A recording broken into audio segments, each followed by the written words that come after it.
Hey, and welcome back to the Very Intentional Mama channel. I've been having these powerful conversations with moms who are overcoming while raising their kids. They're building community after being burned, and they're learning to love themselves through things that they didn't ask for. And I had to share them with you. So, this is what the Healing Takes a Village is all about: real moms, real struggles, real hope. Check out today's conversation. All right, thank you so much, Brittany, for joining me today. I am so excited for this conversation, but gotta start it with this question. What kind of mom are you? You know, I am proud to say that I am my own kind of mom, and I'm Okay. so proud to be that. I am a woman who was raised by a very powerful mother. She was raised by a very powerful mother and surrounded by powerful aunts, Yeah. powerful great aunts, powerful sisters. As you get where I'm going, a lot of Yes. strong women in my family. And Hmm. while they have great advice to give me, I always wanted to be my own mom. I wanted to carve this path out myself. I hoped that I would be strong enough to find my own way. And I'm really, really proud to be standing here and saying that I'm my own kind of mom. So that's what means the most to me, that I'm my own kind of mom. So I make mistakes. I get a lot right too, but I've read the books, and I listen to some of the things that they've heard. I've heard them out. I've heard them out. So they have good advice. But what I'm proud to say I'm not doing is blindly stumbling right into a lot of generational traps Yeah. because I didn't stop, pause, assess, and find my own way.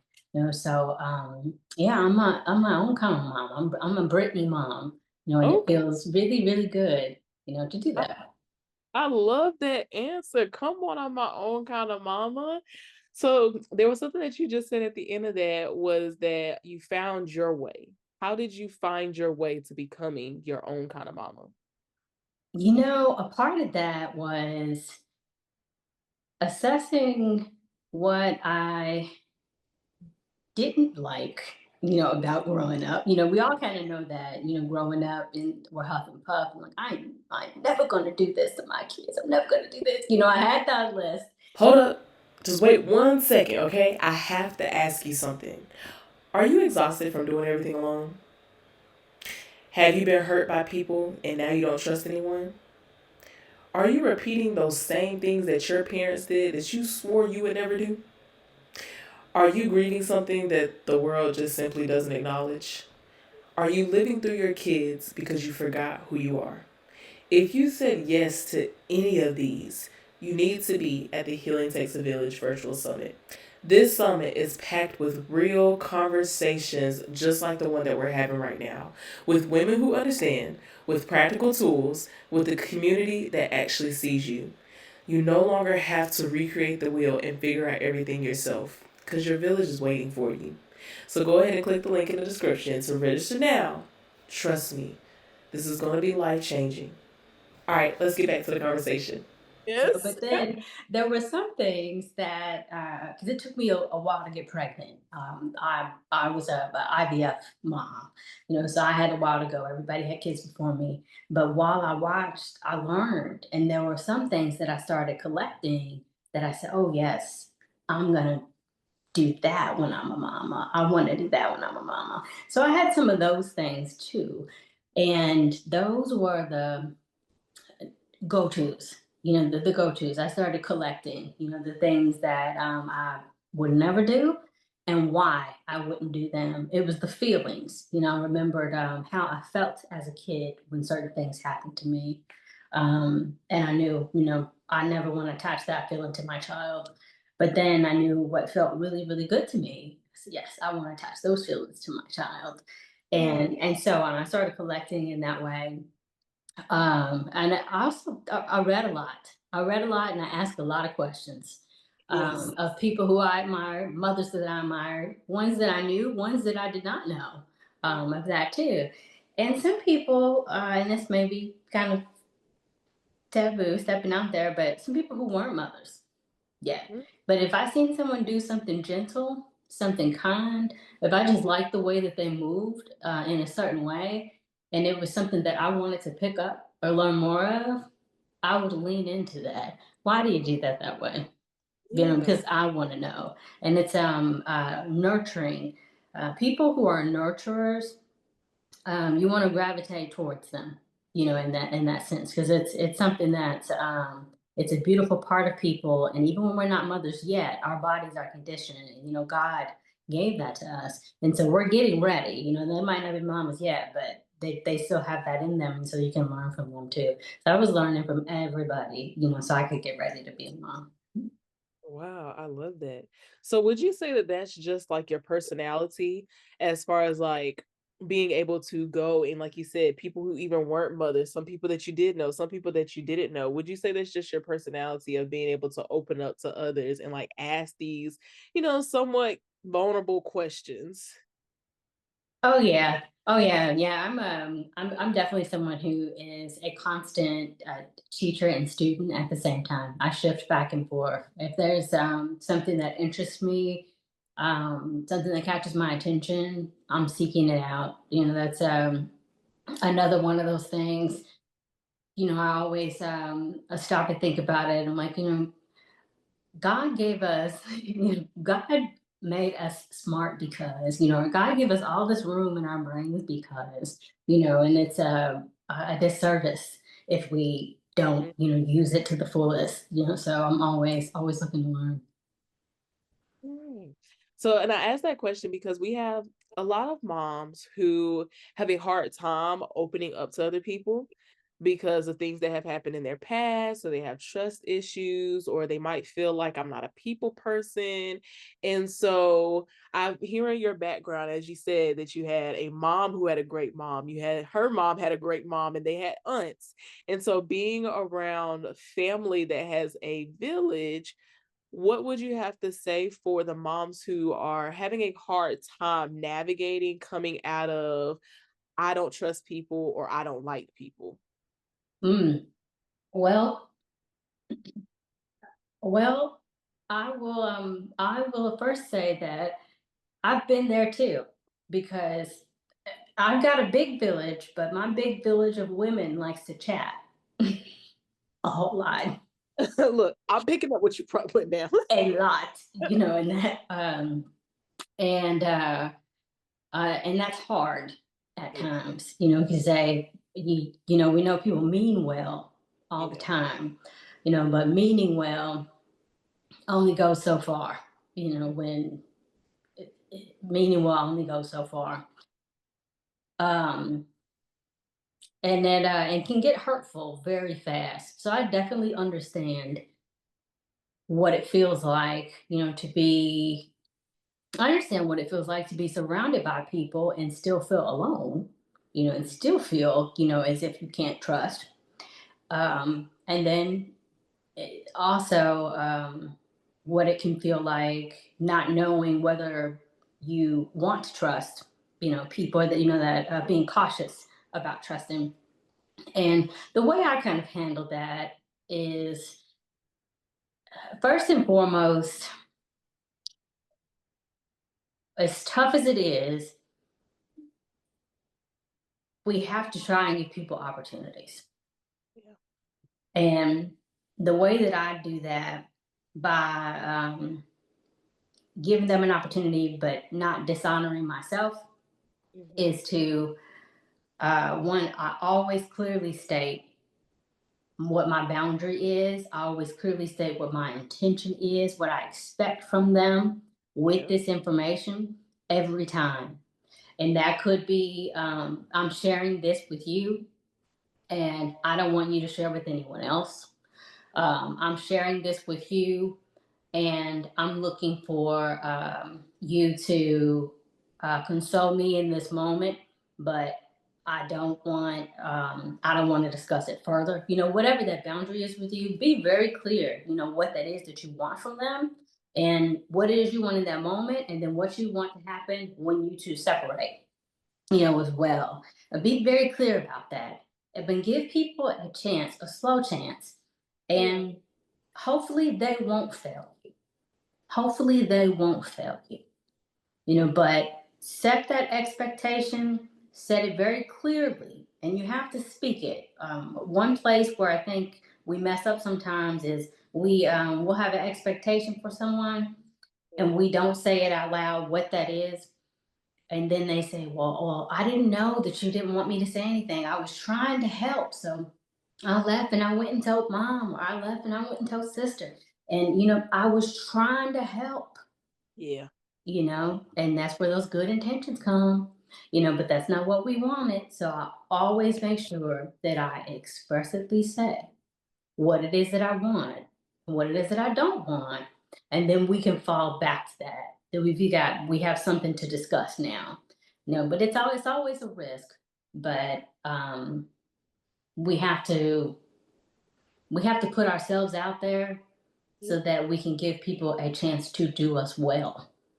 Mm, That's the one thing we got to give them a chance to do us right. mm. So you got to be willing to take that risk. Whew. Okay. So I want to dive just a tad bit in because the Healing Takes a Village Summit is why I get the wonderful opportunity to even speak to you today. And so one of the topics that we're diving into is breaking up with identities that don't serve us anymore, or maybe we have allowed that to be like our anchor and it keeps us from overcoming. So Mhm. what is or some identities that you feel like you've had to break up with? Yes, that is a big one. Yeah, we're going to talk a lot about identities in my talk. There's so much that as Black women, I tell you what, we are known for strength. I Yeah. know that much. We're known for strength, and right now we are mastering this whole Black lead thing. We can be Black lead in the kitchen, Black lead on the court, Black lead in the courtroom, a Black lead anywhere. And that is so wonderful for us. One of the statistics that I bring up is the fact that, Black women right now, we are leading in having the most bachelor's degrees and most graduate degrees. You know, we do such a wonderful job of showing up, but one of the areas where we don't always, show up is for ourselves. And that's one of the things that I talk, a whole lot about. And when we look at who we are, what titles we carry, what mask we're wearing, those are some of the things that I've really had to examine, personally, and of where I'm prioritizing myself and how I'm showing up. Not necessarily if I'm being authentic to myself, but in the ways that I want to be known. Am I truly am I truly am I truly owning myself in the way that I want to be known? And am I allowing other people to dictate certain narratives? Because we all do that at times. Um, uh, that's uh, that's something that can easily happen, um, and especially when there are statistics that tell us who we are. So that's some of the things that are going to be covered. Another big theme that's going to be covered in mine is mental health, because mental health is very important to me. It's very important to me as a Black woman. It's also very important to me as a bipolar woman, and it's very important to me as a Black woman who cares about other Black women, who wants to advocate for other Black women, and who wants to make sure that I raise a certain amount of awareness about um, something that we don't talk about enough, and that is just simply our mental health. because Mhm. it's been taboo for a very long time. It's a very taboo topic, and it shouldn't be a taboo topic. It should not be. And I'm glad that you mentioned that as well, because I feel like there's a stereotype around what by like having bipolarness. Well, am I saying that right?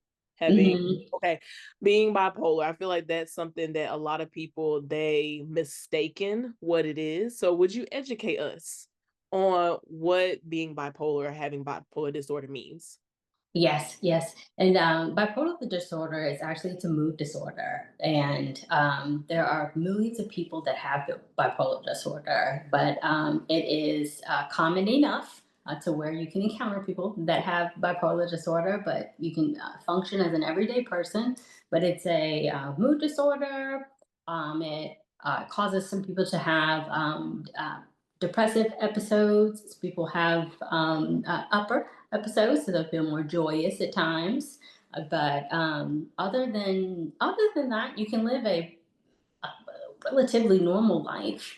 It can be managed easily with medication, with therapy, and really just by living a doing your best to live a healthy life. There are resources out there so that people can live healthy lives, and that's the important thing about it. There's a lot of stigma, that comes with having a disease like bipolar. Some famous people that have bipolar, a famous person, Kanye West has bipolar.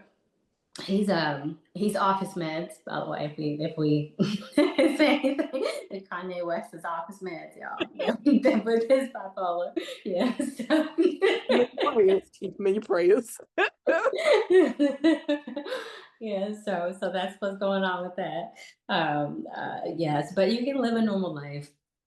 But back to that point of mental illness.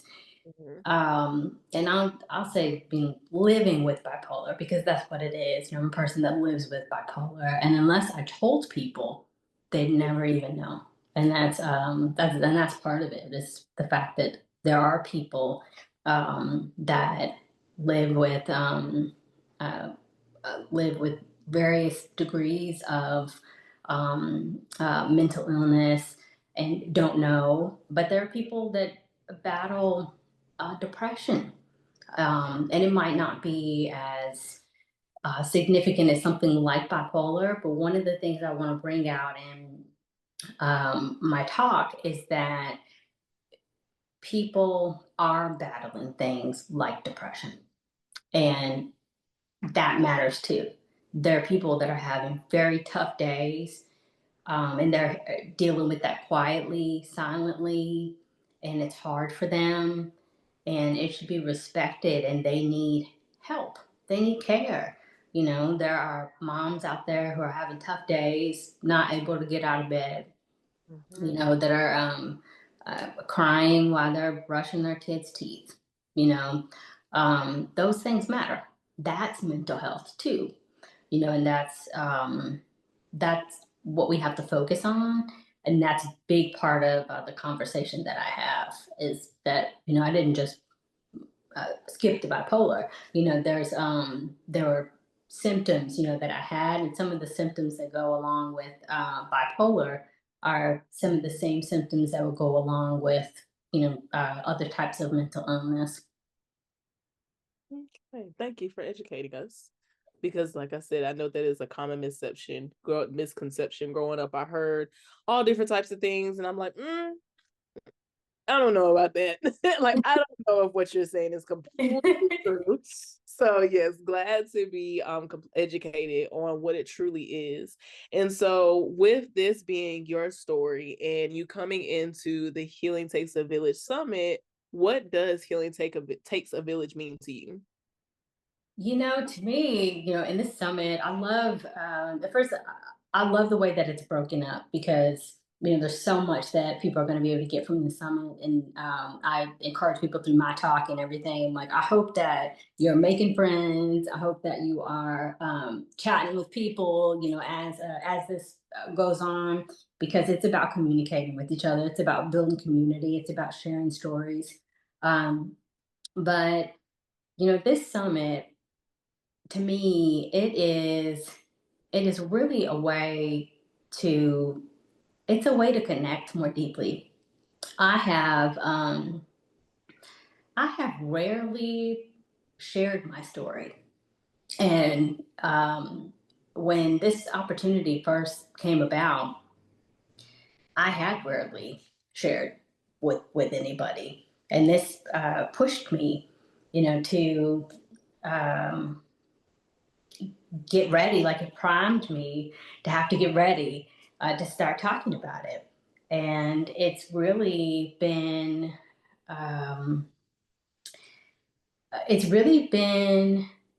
a positive thing, because as we talk about becoming, and letting things that don't serve us fall away, and making sure that we are stepping fully into the things that do serve us, and owning the roles that are for us. I don't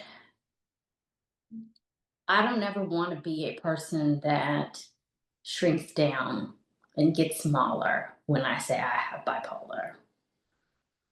I don't want to do that. I don't want to be ashamed of having bipolar. That is just a part of who I am now.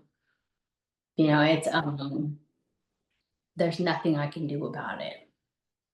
But um I don't want that to be something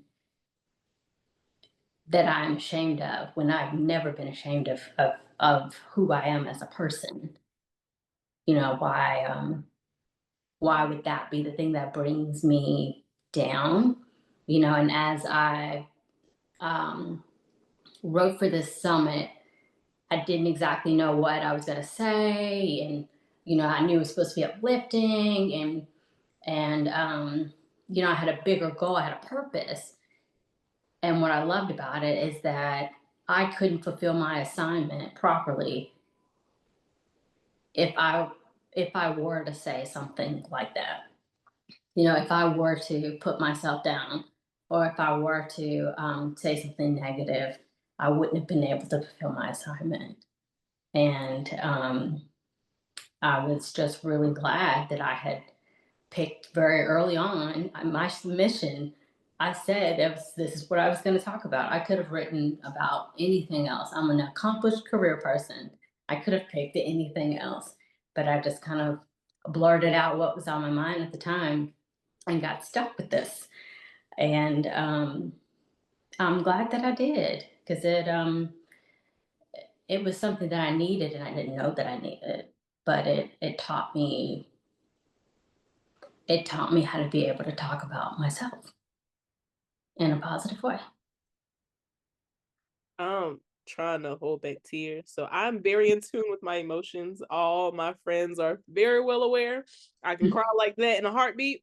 So I'm trying to control them. But this just goes to show how much somebody else is waiting on your yes. And if I wouldn't have moved forward with this summit, then there was a possibility that you may have still been holding back sharing your story. So for you to share that, it touches my heart dearly. I would probably cry later. But I'm grateful that you're stepping into your assignment and talking better to yourself, and that you are choosing to say this thing is a part of me and it doesn't stop me from anything that I'm doing, because you are still very well accomplished and you are an amazing person. Whew. All right, so before the tears actually fall, this is just a little taste of what you can get at the Healing Takes a Village Summit. So if you've been feeling like you're bursting out into tears at random moments, I did it today, guys. You are not alone. I was crying at my computer like, Lord, I just want to finish this work. And I got two babies, one in one each ear. But if you're feeling like you've been doing this on your own and you are sick and tired of being sick and tired, go ahead and head to the link in my description and go register for the Healing Takes a Village Summit, where we are breaking up with identities, rebuilding our foundation with God and community, and being poured back into, because how can you pour from an empty cup? We are looking forward to seeing you there. And until next time, bye, guys.